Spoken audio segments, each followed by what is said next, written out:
Shut it all out. We're all the centre of our own universes. As individuals, we're not all drunk in the smell of our own farts, but we do all see through our own eyes and interpret reality with our own minds. But as a species, I think it's fair to say that we have an incredible sense of our own importance. It's important for us humans to feel important. If your YouTube video is only getting 10 views, then you might as well be fucking dead. Or worse, a clicker. The Last of Us is a video game that I enjoyed playing more than all other video games this year. So I'm awarding it the video game I enjoyed playing more than any other video game this year award.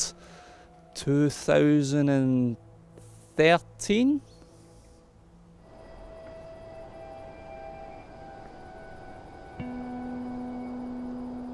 Another game set in a post-apocalyptic future, because that simplifies everything.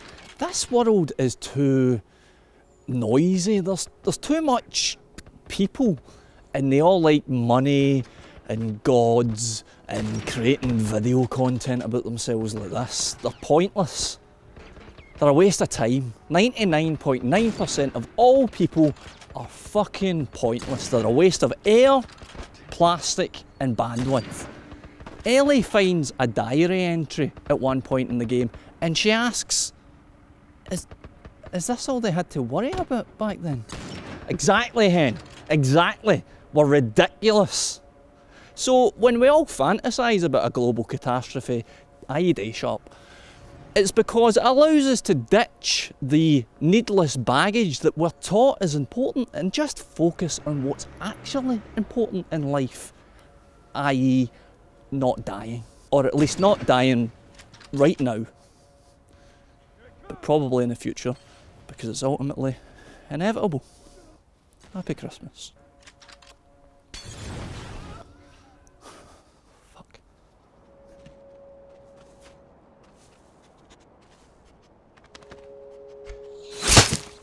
Your main character, Joel, suffers a terrible loss within the first 10 minutes of this game.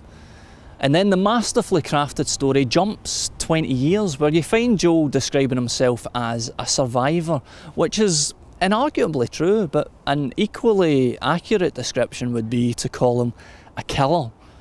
The brutal level of violence within The Last of Us is shocking, but it's easily justified. It's kill or be killed. Monsters might get you, human beings are only out for themselves, and it helps force you to ask the question, how much of us is left? How much of that guy Joel is left?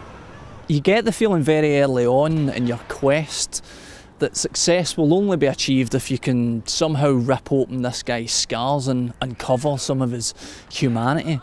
But there's a blink and you'll miss it moment between Joel and his partner in crime, Tess. She has a line where she says, "There's enough here between us, you have to feel some obligation to me." She's pleading when she says it, but what she means is there's feelings between them. She had to plead to get that, but she was right. So fairly early on, there's a glimmer of hope for Joel. It's not really about him though. What makes The Last of Us a masterpiece is its depth. On the surface it looks like some other shit you've played. Much like 99% of all games. Chuckiedregs.com. Action. What's that game you're playing like? It's like a Tomb Raider / Leisure Suit Larry game. Alright. Now I know what that game you're playing is like. Ask me what The Last of Us is like. Fuck you. Play it. That's what it's like. If you've yet to play it and you're thinking to yourself, I think I can likely, probably predict how it pans out, you're wrong. Just shut up. You're making a fool of yourself. Stop tweeting, stop talking, just play it. I think someone's made a mistake. I don't think games are allowed to be this good. There's a glitch in the Matrix. Play it before somebody realises and delete it. Ellie's real. Ellie's a real person. I know her. I love her. I feel actual love for her. There's been a mistake. There's been a mistake. The Last of Us does take things that you've seen before, but it refreshes them. A simple example of this is a conversation between Ellie and Sam, in which they're talking about whether the infected are still people. Now, this is something we've seen 100 times before, but by the time the game asks the question, you've been breathing the air of this world for long enough that it's genuinely disturbing. It's unlikely, but the infected people never died, so there might still be something of them left in there. The last of them. Belter. Have I told you what the game is yet? Third-person horror action game with lots of gore and drama. That do you? Among the pockets of criticism that I've seen for this game are people dismantling the combat, saying it's not varied enough.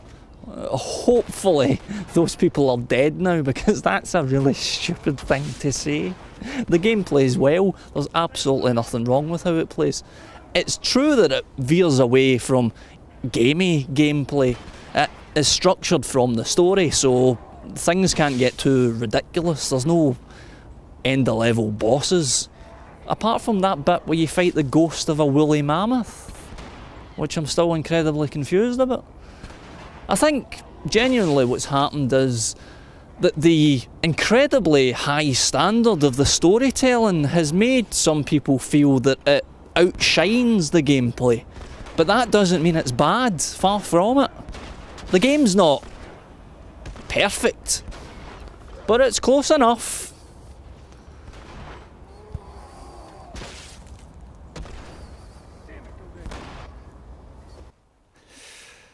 It's also not in a hurry. It will leave you alone for periods. I believe this is what Call of Duty players call boring, but what I prefer to call brave and immersive. It just means that when the game speaks to you, you should be paying attention. Although, when the game isn't speaking to you, you should also be paying attention. A particularly beautiful technique that's employed in the storytelling is just to cut away or say nothing. I'm fully aware of how pretentious that might sound, but just consider it for a moment. How long have you spent sitting in front of a game while it states the fucking obvious to you? How many events have you been a part of that are preceded by characters saying at you, "I feel this way about that event that just occurred. Let me talk you through it slowly and in detail, even though you were fucking there." There's just so much surface level bullshit and so many things. Treat me with a bit of maturity. In The Last of Us, a major event happens and it just cuts. And then it moves on, and over time, you realise how the characters have been changed. One of the most important and affecting scenes in the entire game is done without dialogue, in silence. Joel's riding a horse, and his face is doing all this emotion stuff, and I don't want to talk about it. I don't want to talk about it. It's not really about Joel though. Ellie's pretty good in it as well. But only in a the best female character there's ever been in a fucking game sort of way. She does some of that outstanding acting that you see in things very, very occasionally. The ending is something I could talk about for hours. It's a wonderfully, seemingly quite straightforward, but actually incredibly complex ending. I wouldn't be spoiling it for you, but the more I've reflected on it, the more I'm convinced that it's bleak and beautiful. Because a lie will always be a lie. It can never be anything else. It might buy you some time, and maybe that's all you need. Maybe that's enough. But a lie will always be a lie. Oh. There she is. Kids will be watching movies tonight. The Last of Us is astonishing. It's easily the best game of this year. It's one of the best games of its generation, and it's now one of my favourites. Also, the music's incredible. I should have mentioned that earlier. I've never been so emotionally battered by a game. It's a fucking masterpiece. Naughty Dog have some very, very talented people in their company, and they should treat them well. If you've yet to play The Last of Us, just shut everything out and let it remind you what's important. There's a place for you here, you know? You good? I'm good.